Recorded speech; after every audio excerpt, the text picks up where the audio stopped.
This is one of the thousands of unregulated, unmonitored mines in the DRC. It's crawling with children, working like modern-day slaves. A 12-hour-long day of punishing work may earn them the equivalent of £1.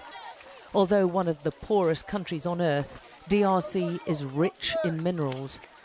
But a history of brutal colonial exploitation looks like being repeated now, in 2017. Much of it's mined by hand, with rudimentary tools in harsh, potentially hazardous conditions. And wretched whether or not, the rush is on for a mineral the DRC has in great abundance, cobalt, and it's fast becoming more precious than gold. It's a critical ingredient in lithium-ion batteries which power smartphones and laptops. An army of children are at the heart of the mining production. Wearing no shoes and in the most wretched conditions, Dorsan is ordered to retrieve the sack he's forgotten. There's an urgency now. The rains make this dangerous work even more risky, and Dorsan's told in no uncertain terms he risks a beating if he messes up again. Dorsan, with Richard beside him, have worked all day. They're 8 and 11 years old. Even this punishing work doesn't guarantee enough for food. Dorsan hasn't eaten for 2 days now. This is what helpless looks like, and he's one of the children making millions for multinational corporations in America and China whilst they suffer in squalor. For this, they'll get maybe 8 British pence a day.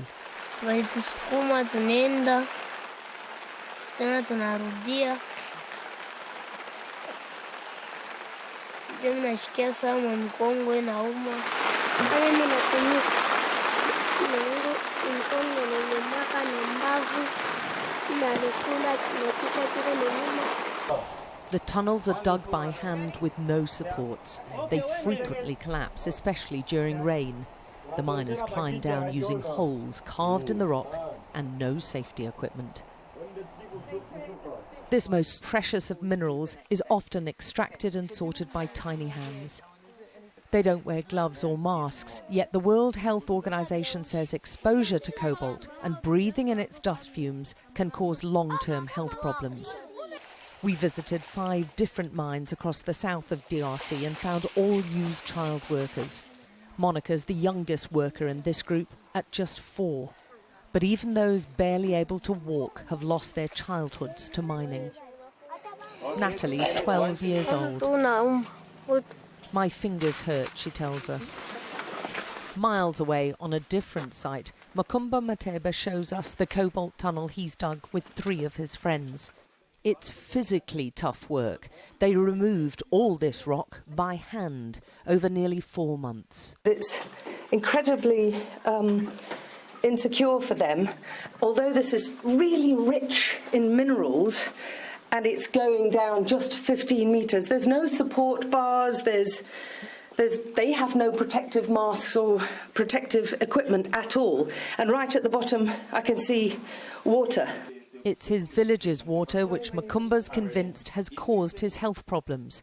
After a lifetime of drinking it, he has a huge tumour on his throat. Quand on est en train de travailler à Kitowe, là on cultive la tomate, en train de cultiver, si j'ai soif, je pars puiser de l'eau. There are countless reports of other health problems from those living nearby and working on the mines. On trouve les infections, minimum infection, je retourne à Onako. Kasi mama anatumika makariere sana, tazama mtoto na infection shulungula, mwingine kuna bima buton, mwingine ndio tunaona donc makozi linatoka mama wa mimba nenda makariere. These twins are just 2 days old, and although small, so far they're healthy, to the relief of their mother. Minere unaleta maproblem kama wewe mwanamke unaenda kutumika hapo. Inaleta maproblem difficulty kama una mimba. Shi mwanamke ni mama yangu kunetupeleka kukwesa mama yangu kunetupeleka tunaenda kutumika. But even if they stay healthy, the twins face a lifetime of hard labour as soon as they can walk. The children's cobalt is sold cheaply to mostly Chinese traders who we film secretly. They don't ask questions about where their cobalt comes from or who's worked to extract it. They just want the best price. The black part is cobalt. Even those who aren't Chinese, this trading market has Indian owners, told us they sell onto the dominant Chinese exporter of cobalt, CDM.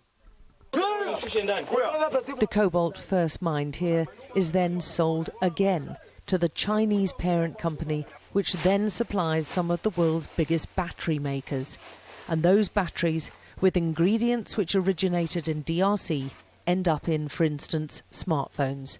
It's an intricate supply chain which allows easy deniability for the multinationals making huge profits.